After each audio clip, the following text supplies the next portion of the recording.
अगर मैं तुमसे कहूँ कि मैं दुनिया के सारे लोगों को मार के दुनिया को इवॉल्व कर सकता हूँ, तो क्या तुम मानोगे? अगर तुम्हारा आंसर है हाँ, then welcome to Jujutsu Kaisen culling game. Culling game एक ऐसा गेम जो लगता सबको सिंपल है पर है बहुत ज्यादा कॉम्प्लिकेटेड। बट आज की बात ऐसा नहीं है, क्योंकि मैं समझाने वाला हूँ। क्या मतलब मेरे सिर्फ 200 सब्सक्राइबर्स हैं। इस घटिया जोक को साइड में रख के बात करते हैं कलिंग गेम के बारे में। और कलिंग गेम के बारे में जानने से पहले हमें समझना होगा कि आखिर कलिंग गेम शुरू किसने करवाया, उसका मकसद क्या है और इस चीज से उसको क्या फायदा होगा। तो अब तक तुम्हें पता चल ही गया होगा कि कलिंग गेम केंजाकू ने स्टार्ट किया था। हाँ, वही केंजाकू जो अभी गेटो की बॉडी में है, वही है कलिंग गेम का मास्टरमाइंड। केंजाकू का मकसद ये है कि वो पूरे ह्यूमैनिटी को इस तरीके से इवोक कर दे कि पूरी ह्यूमैनिटी ही कर्स एनर्जी को समझे। बेसिकली केंजाकू के हिसाब से नॉर्मल ह्यूमन मतलब बोरिंग लाइफ, वही कीड़ा मकोड़ों वाली जिंदगी। इसलिए वो ह्यूमंस को एक नेक्स्ट लेवल पे ले जाना चाहता है, सिंपली ह्यूमंस को इवॉल्व करना चाहता है। और केंजाकू के हिसाब से इंसान इवॉल्व तब होगा जब ह्यूमंस को कर्स्ट एनर्जी से फोर्सफुली मर्ज किया जाएगा, जिससे एक नया एंटिटी क्रिएट होगा। और ये चीज करने के लिए वो 1000 साल से मल्टीपल एक्सपेरिमेंट करे जा रहा है, लाइक कर्स्ट वॉर्म डेथ पेंटिंग, जिसमें वो 9 हाइब्रिड्स को बनाता है। बट वो नोटिस करता है कि वो जो भी हाइब्रिड क्रिएट करता है वो कभी भी उससे ज्यादा स्ट्रॉन्ग नहीं हो पाता। इसलिए वो थोड़ा वेट करता है सही टाइम आने का। और वो टाइम आया जब तोजी टेंगेन के मर्जोर को मारा, जिससे टेंगेन इवॉल्व होने में मजबूर हो गया। पहले टेंगेन एक मोमी था और अब एक एलियन है। और ये भी केंजाकू का ही प्लान था। नेक्स्ट वो गोजो को सील करता है, क्योंकि उसे पता था कि अगर गोजो रहा तो उसका प्लान फेल हो जाएगा, because Gojo is the strongest. Then वो गेटो के बॉडी पे कब्जा करता है, क्योंकि उसके पास था कर्स्ट स्पिरिट मैनिपुलेशन की पावर। देन वो माहितो को भी अपने मैक्सिमम उजुमा के टेक्निक की मदद से कंज्यूम कर लेता है, जिससे उसके पास आइडल ट्रांसफिगरेशन का पावर भी आ जाता है। फिर इसी पावर को टेंगेन के बैरियर के जरिए एक्टिव करके केंजाकू ने पूरे जापान के अंदर 2 टाइप के नॉन सोर्सरर को अवेक किया। फर्स्ट वो जिन्होंने किसी तरीके का कर्स्ट ऑब्जेक्ट खा रखा है, लाइक यूजी और सुकुमी। और सेकेंड वो जिनका दिमाग तो नॉर्मल इंसान की तरह ही है, बट उनका कर्स टेक्निक अवेक हो गया है। और इसका बेस्ट एग्जांपल है हिगुरामा। तो केंजाकू सालों से बहुत सारे बाइंडिंग बाउस बना के आया था, जिसमें वो पुराने जमाने के सोर्सरर से कहता था कि मैं तुम्हें फ्यूचर में रिकार्नेट करूंगा किसी दूसरे बॉडी में, बट इसके बदले तुम्हें कलिंग गेम में पार्टिसिपेट करना होगा। और कस्ट ऑब्जेक्ट के सील को तोड़ के केंजाकू ने एशियन सोर्सरर को रिकार्नेट किया है। इसका बेस्ट एग्जांपल है सुकुमी, जिसके बॉडी में योरोजु रिकार्नेट हुई है। खैर, ये सब करने के बाद केंजाकू अपने मेन प्लान पे आता है, जहाँ पे वो ह्यूमैनिटी को मास्टर टेंगेन के साथ मर्ज कर देना चाहता है, जिससे पूरी ह्यूमैनिटी इवॉल्व हो जाएगी और कुछ ऐसे नए पावरफुल एंटिटी क्रिएट होंगे जो लिटरली सोर्सरर से भी ज्यादा स्ट्रॉन्ग होंगे।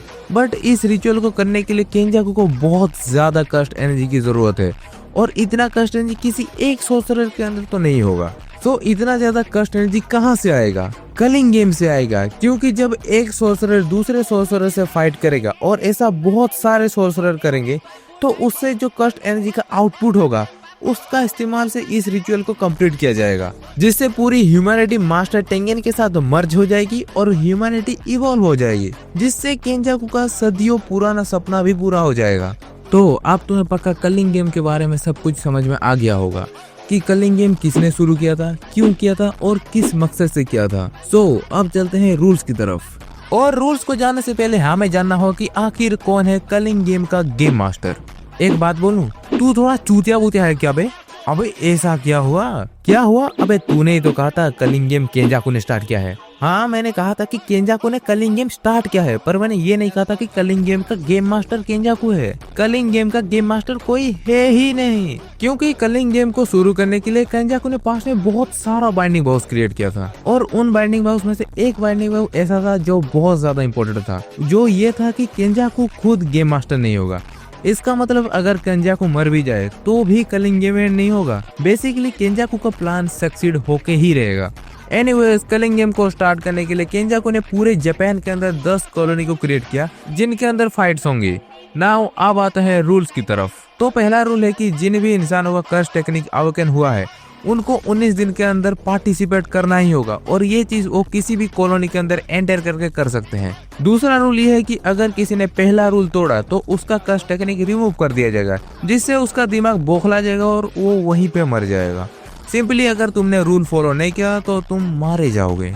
तीसरा रूल यह है कि अगर कोई नॉन प्लेयर गेम शुरू होने के बाद किसी भी कॉलोनी के अंदर एंटर करता है तो उसका पार्टिसिपेशन मान लिया जाएगा, और अगर तुमने एक बार किसी भी कॉलोनी के अंदर एंटर कर लिया तो तुम बाहर नहीं जा सकते। चौथा रूल यह है कि प्लेयर्स एक दूसरे को मार के पॉइंट्स गेन करेंगे। रूल नंबर 5 ये है कि ये चीज गेम मास्टर डिसाइड करेगा कि किसको मारने पे कितना पॉइंट मिलेगा, और गेम मास्टर के हिसाब से अगर तुमने किसी सोर्सरर को मारा तो तुम्हें मिलेगा 5 पॉइंट, और अगर तुमने किसी नॉन सोर्सरर को मारा तो तुम्हें मिलेगा 1 point.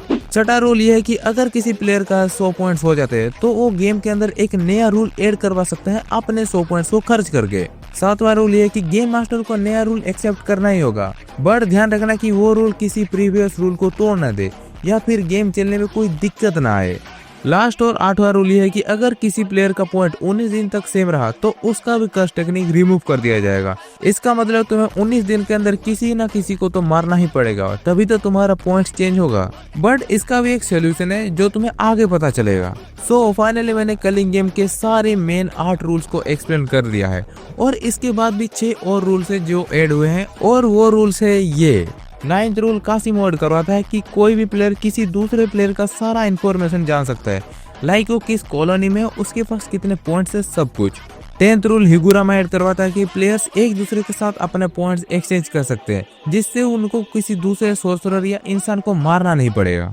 11th rule Megumi add करवाता है कि कोई भी प्लेयर 100 पॉइंट्स देके गेम छोड़ सकता है, बट उसे एक सब्स्टिट्यूट लाना पड़ेगा। 12वां रूल योरोजो ऐड करवाती है कि कोई भी प्लेयर किसी भी कॉलोनी में आ जा सकता है। 13वां रूल केंजाकू ऐड करता है कि कोई भी इंसान 18 नवंबर रात के 9:09 के बाद गेम के अंदर पार्टिसिपेट नहीं कर सकता। और 40th रूल भी केंजाकू ऐड करवाता है कि कलिंग गेम्स तब तक खत्म नहीं होगा जब तक 2 प्लेयर्स जिंदा नहीं बचते, और वो 2 लोग हैं केंजाकू और Sukuna. So finally the end हो चुका है। तो मिलते हैं किसी ऐसे ही इंटरेस्टिंग वीडियो के साथ, तब तक के लिए सी यू।